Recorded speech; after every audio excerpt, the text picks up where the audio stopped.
नमस्कार। कहानी कलश में आपका हार्दिक अभिनंदन है और आज मैं चित्रलेखा का अगला परिच्छेद लेकर उपस्थित हो रहा हूं। तो आइए सुनिए अगला परिच्छेद उपन्यास कालजयी उपन्यास चित्रलेखा का 21वां परिच्छेद प्रारंभ। मृत्युंजय के यहाँ से लौटकर श्वेतांक ने बीजगुप्त से कहा, योगी कुमारगिरी का शिष्य विशाल देव आज मुझसे मिला। वह कह रहा था कि देवी चित्रलेखा अच्छी तरह से हैं और उनका स्वास्थ्य अच्छा है। बीजगुप्त ने कोई उत्तर न दिया। श्वेतांक ने फिर पूछा, क्या मेरे लिए यह उचित न होगा कि मैं स्वामिनी को जाकर देख आऊं? नहीं, बीजगुप्त ने कहा, यह सब व्यर्थ है। श्वेतांक ने देखा कि चित्रलेखा की बातों में बीजगुप्त की कोई विशेष रुचि नहीं और उसका माथा ठनका। वह वहां से चला गया। बीजगुप्त की उद्विग्नता पाटलिपुत्र आकर घटी नहीं, वरन वह और भी बढ़ गई। उसके हृदय में दो भागों में तुमुल युद्ध मचा हुआ था। दो प्रतिमाएं उसके सामने थीं। चित्रलेखा के चले जाने के बाद उसने अपने जीवन में एक प्रकार के सूनेपन का अनुभव किया था और वह सूनापन उसके लिए असह्य था। उस सूनेपन में यशोधरा चली आई। अब वह यशोधरा को अपनाना चाहता था, उसे विवाह करना चाहता था, पर वह एक बार यशोधरा को अस्वीकार कर चुका था। इस समय उसी यशोधरा को दान देने के लिए मृत्युंजय से कहना उसके लिए बहुत बड़ी पराजय होगी और उसकी आत्मा उस पराजय को स्वीकार करने के लिए तैयार न थी। बीजगुप्त मौर्य साम्राज्य की सेना जनपद का सदस्य था। पाटलिपुत्र आने के बाद राज्यकार्य में भी उसका मन न लगा। बीजगुप्त के उर में उस हलचल से प्रेरित एक क्षणिक विरक्ति की भावना बढ़ती जा रही थी। उसने घर से बाहर निकलना छोड़ दिया था। नगर का विशाल जनरब, उसके उत्सव, उसके आमोद प्रमोद बीजगुप्त को काटते थे। आज श्वेतांक ने चित्रलेखा की बात चलाकर बीजगुप्त के हृदय में एक और हलचल उत्पन्न कर दी। वह उस रात को सो न सका। चित्रलेखा प्रसन्न है, स्वस्थ है और बीजगुप्त दुखी है। कैसी विषमता, कैसा भ्रम! फिर पराजय ही सही, यशोधरा से विवाह करना ही होगा। अपने जीवन के सूनेपन को दूर करके रहना ही होगा। श्वेतांक ने बीजगुप्त के स्वर में, उसकी मुद्रा में तथा चित्रलेखा की ओर से बीजगुप्त की उदासीनता में प्रथम बार उस सत्य का आभास देखा जिसको अभी तक वह न देखने की कोशिश कर रहा था। उस रात को वह भी न सो सका। प्रातः हुआ। बीजगुप्त उस दिन अधिक प्रसन्न था। उसने निश्चय कर लिया था कि मृत्युंजय से यशोधरा के विवाह के विषय में बातचीत करेगा। वह बाहर आया। आज प्रथम बार उसके मुख पर वह प्राकृतिक मुस्कुराहट दिखलाई दी जिसका बीजगुप्त अभ्यस्त था। जलपान करने को वह बैठा। श्वेतांक वहां न था। उसने परिचारिका से श्वेतांक को बुलाने को कहा। श्वेतांक आया। उसका मुख पीला था। यह स्पष्ट था कि वह गहरी चिंता से पीड़ित है। बीजगुप्त ने कहा, श्वेतांक, तुम्हारा स्वास्थ्य अच्छा नहीं है क्या? श्वेतांक ने सिर झुकाए हुए उत्तर दिया, स्वामी, स्वास्थ्य तो ठीक है पर मानसिक स्थिति अच्छी नहीं है। क्या बात है? श्वेतांक थोड़ी देर तक मौन रहा। उसके बाद उसने अपना सिर उठाया। स्वामी, आपकी मुझ पर इतनी कृपा रही है, आप ही मेरा कल्याण कर सकते हैं। बीजगुप्त हंसने लगा। फिर से सुनिए। बीजगुप्त हंसने लगा। तुम जानते ही हो श्वेतांक, तुम मेरे भाई के समान हो। जो कुछ मेरे वश में है मैं तुम्हारे लिए वह करने को तैयार हूं। मैं जानता हूं और इसलिए स्वामी से प्रार्थना करने का साहस हो रहा है। स्वामी, मैं सामंत मृत्युंजय की कन्या यशोधरा का पाणी ग्रहण करना चाहता हूँ। बीजगुप्त चौंक उठा। उसे ऐसा लगा मानो हजारों बिच्छुओं ने एक साथ ही उसके शरीर में 1000 डंक चुभा दिए। कुछ क्षणों के लिए वह विमूढ़ सा श्वेतांक की ओर देखता ही रह गया। क्या कहा? यशोधरा का तुम पाणी ग्रहण करना चाहते हो? उसमें मेरी सहायता की क्या आवश्यकता है? स्वामी, यह प्रस्ताव आर्य मृत्युंजय के सामने रखें। तुम जानते हो श्वेतांक कि मृत्युंजय ने उसके पानी ग्रहण का प्रस्ताव मुझसे किया था और मैंने उस समय चित्रलेखा के कारण उस प्रस्ताव को ठुकरा दिया था। तुम यह भी जानते हो कि चित्रलेखा मेरे जीवन से निकल गई है और मैं यशोधरा की ओर यथेष्ट आकर्षित हूँ। जानता हूँ स्वामी, पर यह नहीं जानता हूँ कि स्वामी के हृदय में यशोधरा के पाणी ग्रहण की बात उठ सकती है। नहीं, जो कुछ तुम कह रहे हो वह संभव नहीं है। मैं यशोधरा से प्रेम करने लग गया हूँ। आज रात को ही मैंने यशोधरा से विवाह करने का निश्चय कर लिया है। बीजगुप्त उद्विग्न हो गया। उसका स्वर एक तीव्र गंभीर से भर गया। तुम मुझसे क्या करने को कह रहे हो श्वेतांक? क्या इतनी वेदना, इतना दुख और इतनी हलचल मेरे लिए काफ़ी नहीं है? क्या तुम चाहते हो कि मैं अपना जीवन नष्ट कर दूं? नहीं श्वेतांक, यह असंभव है। मैं यशोधरा से विवाह करूंगा, इतना समझ लो। श्वेतांक की आंखों में आंसू भर आए। उसने बीजगुप्त के सामने हाथ जोड़ दिए। स्वामी, मुझे क्षमा करो, मैं अपराधी हूँ, मुझे क्षमा करो। मैं अपने अधिकार से बाहर चला गया, मुझे क्षमा करो। स्वामी, तुम्हारा हृदय बड़ा विशाल है, तुम आदर्श हो, मुझे क्षमा करो। बीजगुप्त चिल्ला उठा, मुझे पागल मत बनाओ श्वेतांक, जाओ यहाँ से, चले जाओ। मैं तुमसे प्रार्थना करता हूँ, तुम चले जाओ। श्वेतांक धीमे धीमे वहाँ से चला गया। बीजगुप्त ने अपना हाथ अपने सिर पर मारा। हाय रे भाग्य! इसके बाद वह स्वगत कह उठा, नहीं नहीं श्वेतांक, यह नहीं हो सकता। विवाह करूंगा, मैं विवाह करूंगा। क्या मुझे सुख से रहने का अधिकार नहीं है? बीजगुप्त उठ खड़ा हो गया। मैं अभी जाऊंगा, मेरे निर्णय में बाधा डालने वाला कोई नहीं है। मैंने निश्चय कर लिया है कि यशोधरा से विवाह करूंगा। अब उस निश्चय को बदलना असंभव है।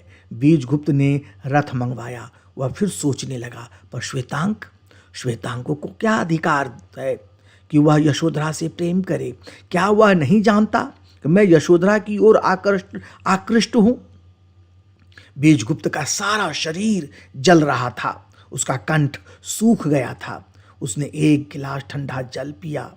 उसकी उद्विग्नता कम हो गई, उसका मस्तिष्क कुछ शांत हुआ। पर इसमें श्वेतांक का क्या अपराध? उसका प्रेम करना स्वाभाविक ही है। वह युवा है, उसके भी रक्त और मांस हैं, सब प्राकृतिक प्रेरणाएं हैं। और फिर वह क्या जाने कि क्या मेरा चित्रलेखा के प्रति प्रेम मर गया है? बीजगुप्त की विचारधारा ने पलटा खाया। मेरा चित्रलेखा के प्रति प्रेम मर गया? यह क्यों? मैं कितना निर्बल हूं कि एक स्त्री से प्रेम करके अब दूसरी स्त्री से प्रेम कर रहा हूं। क्या वास्तव में प्रेम अस्थायी है? बीजगुप्त बड़े असमंजस में पड़ गया। वह यह मानने को तैयार न था कि प्रेम अस्थायी है। यद्यपि वह स्वयं इस बात को अनुभव कर रहा था, नहीं, प्रेम स्थायी नहीं है। मैं यह सब क्यों करने जा रहा हूं? क्या चित्रलेखा से बदला लेने के लिए? नहीं, चित्रलेखा के विषय में उसके हृदय में कोई बुरी भावना नहीं थी। रथ द्वार पर आ गया था। बीजगुप्त यशोधरा के भवन की ओर चल दिया। फिर भी उसके विचार श्रृंखला टूटी नहीं। क्या संयम के यही अर्थ है? क्या संसार में अपनापन ही सब कुछ है? तो फिर मनुष्य में और पशु में भेद क्या है? प्रत्येक प्राणी अपने लिए जीवित है। प्रत्येक व्यक्ति मानव भाव से प्रेरित होकर काम करता है। फिर मुझ में और संसार के अन्य प्राणियों में भेद कैसा? यशोधरा से मेरे विवाह का क्या परिणाम होगा? एक व्यक्ति का जीवन नष्ट हो जाएगा और वह व्यक्ति मेरा प्रिय भाई के समान श्वेतांक है। मैं स्वयं अपने सिद्धांतों से गिरूंगा। और क्या मैं यशोधरा से प्रेम भी कर सकूंगा? अभी मैं उद्विग्न हूँ। अभी अपने दुख को दूर करने के लिए मैं यशोधरा से विवाह किए लेता हूँ, पर भविष्य में नहीं। मुझे कोई अधिकार नहीं है कि मैं विवाह करूँ। मुझे अधिकार नहीं कि मैं श्वेतांक का जीवन दुखमय बनाऊँ। मैंने अपना पथ निर्धारित कर लिया था सोच समझकर। अब मुझे सफलता मिले अथवा असफलता, सुख मिले अथवा दुख, मुझे अपने मार्ग पर ही रहना चाहिए। दूसरों के सुख में बाधक होना केवल अपने सुख की आशा पर कायरता है। कायरता नहीं, नीचता है। मैं अन्याय कर रहा हूं दूसरों के साथ और स्वयं के साथ भी। हमारे हिस्से में सुख और दुख दोनों ही पड़े हैं। हमारा कर्तव्य है कि हम दोनों को ही साहसपूर्वक भोगें। रथ उस समय तक मृत्युंजय के द्वार पर पहुंच चुका था। बीजगुप्त ने मृत्युंजय को सूचना करवाई। मृत्युंजय बाहर आए। कुशल क्षेम के बाद मृत्युंजय से पूछा, आर्य बीजगुप्त ने किस कारण मेरे घर को पवित्र करने का कष्ट उठाया? बीजगुप्त ने कुछ देर तक सोचकर कहा, आर्य मृत्युंजय, मैं आपके सामने आपकी कन्या के विवाह का प्रस्ताव लेकर उपस्थित हुआ हूँ। मृत्युंजय के मुख पर एक मुस्कुराहट दौड़ गई। आर्य बीजगुप्त, आप कहिए। बीजगुप्त मृत्युंजय की मुस्कुराहट का अर्थ समझ गया। वह भी मुस्कुराया। आर्य मृत्युंजय, मैं अपने संबंध में कुछ नहीं कहना चाहता। मैं अपने संबंध में पहले ही कह चुका हूँ। मैं यह प्रस्ताव लेकर उपस्थित हुआ हूँ कि आप अपनी कन्या का विवाह श्वेतांक से कर दें।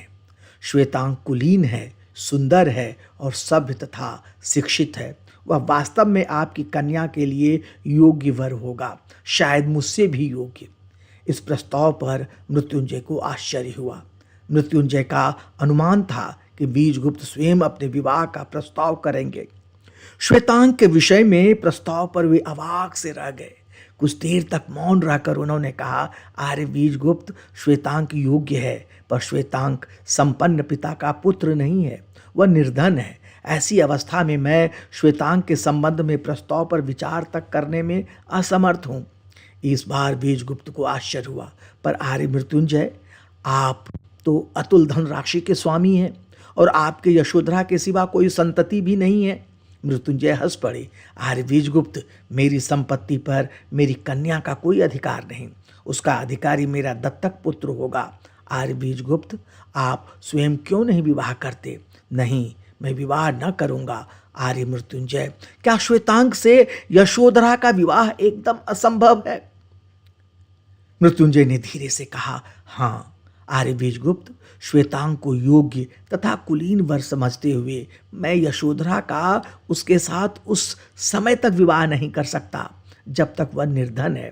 बीजगुप्त थोड़ी देर तक कुछ सोचता रहा। इसके बाद उसने कहा, आर्य मृत्युंजय, मैं श्वेतांक को अपना दत्तक पुत्र बना रहा हूँ। इस प्रकार वह मेरी संपत्ति का अधिकारी होगा। ऐसी स्थिति में तो आपको कोई आपत्ति न होनी चाहिए। नहीं आर्य बीजगुप्त, यह असंभव है। तुम्हारी अभी अवस्था ही क्या है? तो बहुत संभव है कि निकट भविष्य में विवाह कर लो, फिर तुम्हारा पुत्र ही तुम्हारा उत्तराधिकारी होगा। आप ठीक कहते हैं आर्य मृत्युंजय। यद्यपि मैं इस समय विवाह न करने पर तुला हुआ हूँ, फिर भी मनुष्य की मति का क्या ठिकाना, पर मैं चाहता हूँ कि श्वेतांक का और यशोधरा का विवाह हो जाए। इस विवाह से, इस वाक्य को फिर से सुनिए, इस विवाह से दोनों सुखी होंगे। इसके लिए मैं बड़ा से बड़ा त्याग करने को प्रस्तुत हूँ। आर्य मृत्युंजय, मैं अपनी सारी संपत्ति श्वेतांक को दान दूंगा। मृत्युंजय आसमान से नीचे गिरे। तुम नहीं जानते आर्य बीजगुप्त, तुम क्या कह रहे हो? तुम्हारा चित्त स्वस्थ नहीं है। आप मेरी कुछ चिंता न करें। मैंने आपके सामने कह दिया है कि मैं अपनी सारी संपत्ति, जी फिर से मैं कह रहा हूं, अपनी सारी संपत्ति श्वेतांक को दान कर दूंगा। आप इसके साक्षी हैं। रही सामंत पदवी की बात, इसमें राजाज्ञा की आवश्यकता होगी, उसका भी मैं सम्राट से आज मिलकर प्रबंध कर लूंगा। अब आपको कोई आपत्ति न होनी चाहिए। मृत्युंजय ने बीजगुप्त की ओर आंखें फाड़ कर देखा। मैं एक बार फिर तुम्हें अवसर देता हूं। अपना प्रस्ताव स्वीकार हो जाने के बाद फिर तुम पीछे न हट सकोगे। बीजगुप्त ने एक एक शब्द पर जोर देते हुए, आर्य मृत्युंजय, मैं जो कुछ कह चुका हूं करूंगा। मैं मनुष्य हूं, बात से फिरना मैं नहीं जानता। तो फिर तुम्हारा प्रस्ताव स्वीकृत है, मृत्युंजय ने कांपते हुए स्वर में कहा। बीजगुप्त उठ खड़े हुए। मैं जाता हूं, दान पत्र तथा पदवी के लिए राजाज्ञा का प्रबंध आज ही हो जाएगा। विलंब की कोई आवश्यकता नहीं। विवाह की तिथि आप नियत कर लें। मृत्युंजय ने उठते हुए कहा, आर्य बीजगुप्त, मैंने संसार को देखा। मैं कहता हूँ आप मनुष्य नहीं देवता हैं। मृत्युंजय के नेत्रों में आंसू छलक रहे थे। बीजगुप्त अपने भवन पहुंचा। वह श्वेतांग के भवन में पहुंचा। श्वेतांग सो रहा था। उसकी चादर भीगी हुई थी।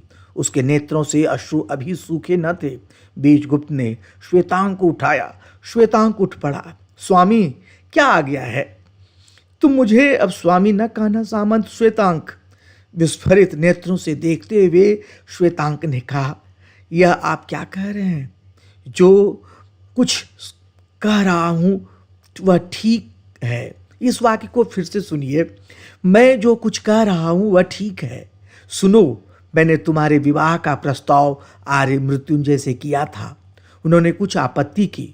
उस आपत्ति को दूर करने के लिए मैंने अपनी संपत्ति तथा पदवी का दान उनके सामने तुम्हें कर दिया। अब उनको यशोधरा का तुम्हारे साथ विवाह करने में कोई आपत्ति नहीं है।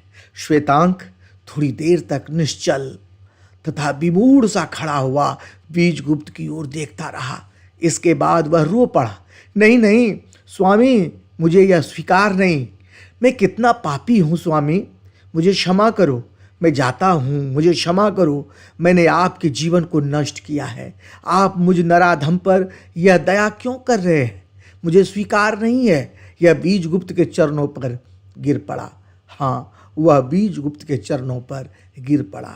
बीजगुप्त ने श्वेतांग को उठाया। श्वेतांग, जो कुछ होना था वह हो चुका। अब यदि तुम्हारे हृदय में मेरे प्रति कुछ भी स्नेह है तो जो कुछ मैं कर रहा हूँ स्वीकार करो। संसार के सामने मुझे झूठा न बनने दो। मैंने इस वैभव को काफ़ी भोगा है। अब चित्त फिर गया है। इस वैभव को तुम भोगो। मैं तुमसे प्रार्थना करता हूँ, तुम अस्वीकार न करो। चलो, दान पत्र तथा पदवी के लिए राजाज्ञा का प्रबंध करना है। 21वां परिच्छेद समाप्त। यह धारावाहिक रूप में जो चित्रलेखा उपन्यास सुना रहा हूँ कैसा लग रहा है? मुझे आशा है ज़रूर आपको पसंद आया होगा। तो ज़रूर आप लाइक और सब्सक्राइब कीजिए और कोशिश कीजिए कि दूसरे लोग भी उसे सुने।